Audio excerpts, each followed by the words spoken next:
I was thinking about how we all know someone, maybe a friend or a colleague, Yeah. who's just like really organized. Mhm. Or they can solve a Rubik's Cube like that. Uh-huh. Like they just think differently, right? And that's kind of what neurodiversity is all about. Mm. It's the idea that there's no one right way for our brains to work. Uh-huh. But here's the thing.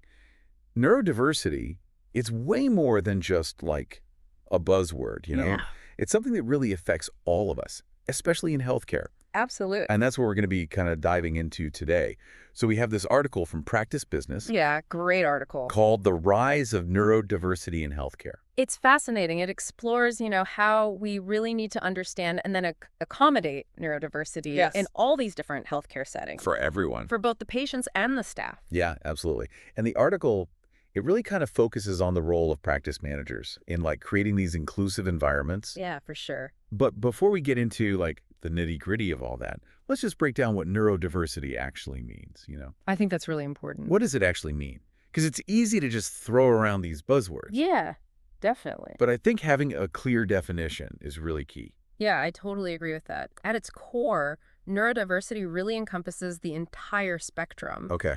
of how human brains function. Yeah. So that includes both what we call neurotypical Right. and neurodivergent individuals. So it's recognizing that all these variations in like brain wiring, they're natural. Yeah. And it's actually these differences that really contribute to like the richness of human experience. I love that. Okay. Yeah. So that means conditions like ADHD, autism, dyslexia, those would all kind of fall under the neurodivergent umbrella. Exactly. Those are just a few examples. Yeah.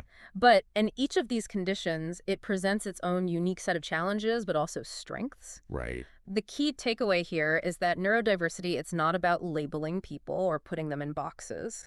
It's about acknowledging all the unique ways that our brains process information and how we interact with, the world around us. That's so important. Yeah. I think it's also really interesting. The article mentions that a significant portion of the population Yeah. is actually neurodivergent, like around 20%, Huge. Yeah. which is huge. I mean, that's 1 in 5 people, right? This Yeah. isn't like a small niche issue. Not at all. This is something that, we should all be talking about. Exactly. And it highlights the critical need for awareness and also understanding of neurodiversity, and especially within healthcare. Yeah. Imagine trying to navigate like the healthcare system when it's not really designed to meet your needs.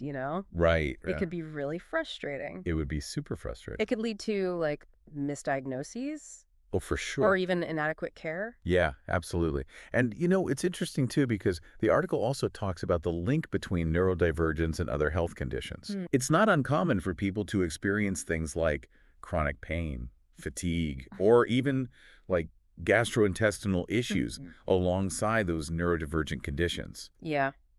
And that's exactly right. And that interconnectedness makes it so important for GPs, Right. general practitioners, Yeah. to be really well versed in all this. In neurodiversity. Because, they're often the first point of contact for these patients who are experiencing like, this wide range of symptoms, and they need to be able to like really connect the dots. Put it all together. Yeah. It makes you wonder, how often are those underlying neurodivergent traits kind of like overlooked? Yeah. I think that happens pretty frequently. Yeah. Or maybe misinterpreted, Especially since, as the article points out, GPs often encounter these patients who are struggling with like multiple seemingly unrelated conditions. It's like, how do you even begin to unravel that complexity? It is a challenge. The article talks about how GPs, they often struggle with categorizing the difficulties they observe in their patients, right? Yeah. They might see someone who has anxiety or depression, or they're having trouble like regulating their emotions, but they don't immediately like connect that with neurodiversity. Oh, interesting. And so it really requires us to shift our perspective a little bit, Yeah. to move away from just like diagnoses Right. to an approach that really considers like what the individual needs Okay. through that neurodiversity lens. So it's less about slapping on a label and more about asking, what support does this person actually need to thrive? Exactly. That's a huge change in how we approach healthcare, isn't it? It really is. I mean, a big shift. It's a huge shift. And, it becomes even more critical when you consider I think the article uses the word soaring Yeah. to describe the number of neurodivergent diagnoses. Right. Which kind of begs the question, Is neurodiversity actually on the rise, or are we just getting better at recognizing it? That's a great question. You know what I mean? Is it just that we've changed the criteria for diagnosis, or is it just that, people are more aware and therefore they're seeking out evaluations more? The article really seems to suggest that it's more about the awareness than an actual, surge in the prevalence. Interesting. And the focus often seems to be on, the diagnostic thresholds and then, the lack of specialized services, which is kind of prompting more individuals to seek help from, their general practitioners. Right. So we have this influx of patients who are looking for answers. Yeah. But we don't necessarily have the resources or the specialized support systems in place. Yeah, exactly. And that puts a lot of pressure on the GPs. It does. Doesn't it? It does, and it highlights the urgent need for greater investment in neurodiversity support services. Yeah. But let's talk about what embracing neurodiversity in healthcare actually looks like in practice. Mm-hmm. What tangible changes do we need to see? What are the things that we have to do to create these inclusive environments?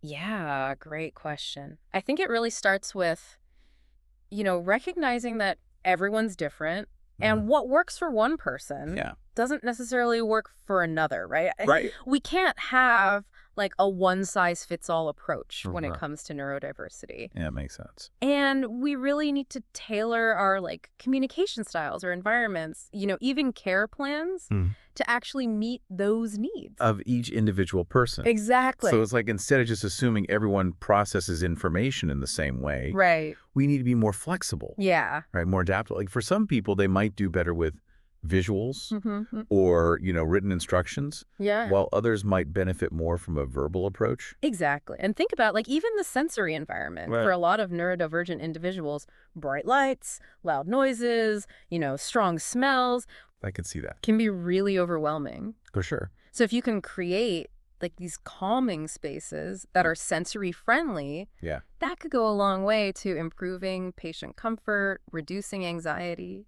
That's so interesting because I think so often we design spaces with the average person in mind. Uh-huh. And that totally overlooks a huge part of the population. Right. The people who just experience the world in a completely different way. Absolutely. And it's more than just the physical spaces, right? It's how we communicate the information. Yeah. Using clear, concise language, avoiding jargon, providing step-by-step explanations. Right. Those things can make a big difference for somebody who, maybe has a hard time processing that information. For sure. The article also really stressed the importance of staff training. Yeah, that's huge. It's not enough to just change, the physical space or to adjust how we communicate. Right. Healthcare professionals actually need the knowledge and the skills to effectively interact with people who are neurodivergent. For sure. And that training should cover everything. Right. From recognizing, the signs of neurodiversity to understanding different communication styles, different sensory sensitivities, It's really about fostering that culture. Empathy. Yeah, where everyone feels seen and heard. That's a pretty significant shift in the healthcare landscape. It is. Isn't it? I mean, how do we begin to implement these changes? Where do we even start? Well, I think it has to start with leadership. Okay. And I think we really need more neurodivergent people in leadership roles within healthcare. That makes so much sense. Because who better to understand the needs of neurodivergent patients and staff than those with lived experience? Yeah, that's such a powerful idea. Having those voices at the table, the decision-making table. Yeah, for sure. Would ensure that this isn't just an afterthought. Right. It's actually built into how we think about healthcare. Yeah. And it's not just about the representation at the top level. Okay. This training and education, it really needs to be woven in, I think, from the beginning. Oh, interesting. So medical school, all the way through professional development. Right. So it's starting from the ground up. Yeah. And then making sure it's an ongoing process for everyone. Right. To create that culture where neurodiversity is just seen as a normal part of being human. Exactly. And not a deficit or a problem that needs to be fixed, know? Right. It's something that I think just enriches our lives. I love that. You mentioned masking earlier, and I thought that was a really interesting concept. Yeah. Can you explain what that is, in the context of neurodiversity and how it might affect healthcare interactions? Sure.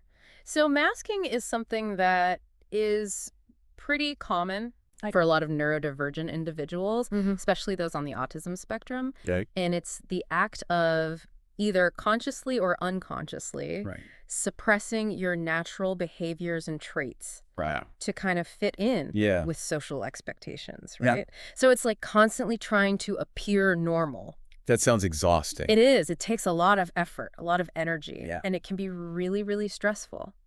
Yeah, I can only imagine. And I think masking can also lead to, like, misunderstandings. Oh, for sure. Or misdiagnoses, in a healthcare setting. Right, because if you're masking your true experiences and feelings, Exactly. then it's really hard for the healthcare provider to get an accurate picture. Exactly. About that. So it's important for healthcare professionals to know about this. Right. And to make sure that their patients feel comfortable being themselves. Right, to be their authentic selves. Exactly. That might involve, like, asking more open-ended questions or providing reassurance, being patient, really letting the person disclose information at their own pace. Exactly. This conversation has really made it clear to me that we need to get away from this, like, deficit-based model of healthcare. Absolutely. It's not about what's wrong with someone. Right. It's about understanding their strengths, their challenges, and what they need. I totally agree with that. To live a good life. It's about celebrating that neurodiversity, not trying to fit everyone into, like, the same mold. Right.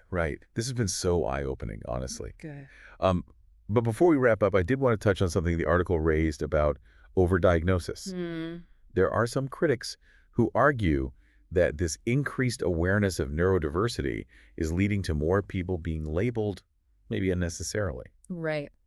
So what are your thoughts on that? What do you say to those concerns? Yeah, it's a valid concern. Yeah. And I think it's one that we need to think about carefully. It's true that greater awareness can lead to more diagnoses. Yeah. But I think the issue isn't about the label itself. Okay. It's about making sure that people have access to the support they need. Exactly. Yeah.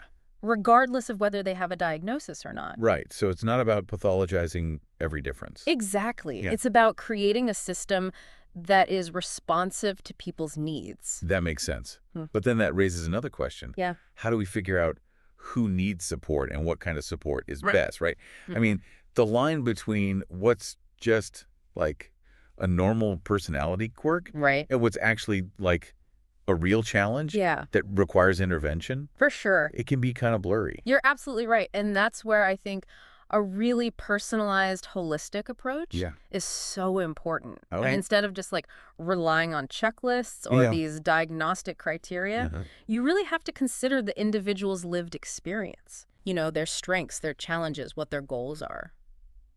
So we're talking about like moving away from just a purely clinical assessment. Right. And really incorporating like the context of their lives. Exactly. And that might involve collaborating with like a whole team of people, therapists, educators, social workers. Yeah. To figure out like a plan. A plan. Yeah. That meets their needs. Exactly. It seems like embracing neurodiversity in healthcare really requires like a multifaceted approach. It does. We need to change attitudes, practices, systems, but at the end of the day, it's about recognizing that everyone has value and creating a system that supports that. Absolutely. Wow. It's amazing how much we've covered today. It's a big topic. It really is. This deep dive has really changed like my whole understanding of neurodiversity and just the impact it has on healthcare. And it's made me realize like I probably interact with neurodivergent people all the time and I don't even realize it. I think that's true for most of us, really. Yeah, you're probably right. It's all around us. It is. So as we kind of wrap things up here, what's like the one key takeaway you want listeners to really walk away with today? I think the most important thing to remember is that neurodiversity, it's everywhere. Yeah. It's in our families. Yeah. It's in our workplaces, in our communities. And it's something that we should be celebrating, not fearing. I like that. So what would that look like in a practical sense? How do we take all this new awareness and actually turn it into action? Well, I think it really starts with education. Okay. We need to be talking about neurodiversity more openly, more honestly. And I think that needs to happen in our schools, in our workplaces, just in our communities in general. Right. The more we can normalize these conversations, the easier it'll be for people to like recognize and embrace these neurodivergent traits. In themselves and others. I Exactly. think there's still a lot of stigma out there. Yeah. A lot of misunderstanding around it. Yeah, unfortunately there is. And that's why I think it's so important to like really challenge these misconceptions. Yeah. Let's focus on the strengths, Okay. the talents that neurodivergent people bring. Absolutely. So instead of seeing it as a deficit, Right. let's start recognizing it as a valuable form of diversity. Yeah. It's about embracing those differences. Yeah, And creating a world where everyone feels valued. for sure. Yeah. Yeah, We've talked about the changes that need to happen in healthcare, right. but what about like broader societal shifts? Mhm. Are there policy changes or initiatives or, things like that that could create a more neurodiversity inclusive world? That's a great question. And, I think we definitely need policies Yeah. that support early identification Okay. and intervention for people who might need extra support. Right. We need to make sure workplaces are more accommodating, to those employees. Right. Recognizing that, like flexibility, clear communications, sensory-friendly environments. That all makes a difference. It does. It can make a huge difference in, their productivity and Right. how satisfied they are with their jobs. Right. And we can't forget about education. Absolutely not. We need to make sure our schools are ready to support all kinds of learners. Yeah. Neurodivergent learners, and give them the tools they need to succeed. Exactly. It's about building a culture Yeah. of understanding and acceptance. That starts early. Yeah, from Yeah. a young age. If we can do that, Yeah. for the next generation, Yeah. then we have a real shot at creating a world where everyone can thrive. I love that. Mm. So to all of our listeners out there, what really resonated with you during this deep dive? Did it give you a new perspective? Yeah, Maybe sparked a desire to learn more? maybe. Or maybe you even have some questions? Yeah, that's great too. Yeah. Keep those conversations going. We want to hear from you. Yeah, engage with your communities. Advocate for change and keep learning. This isn't just about neurodiversity. Right.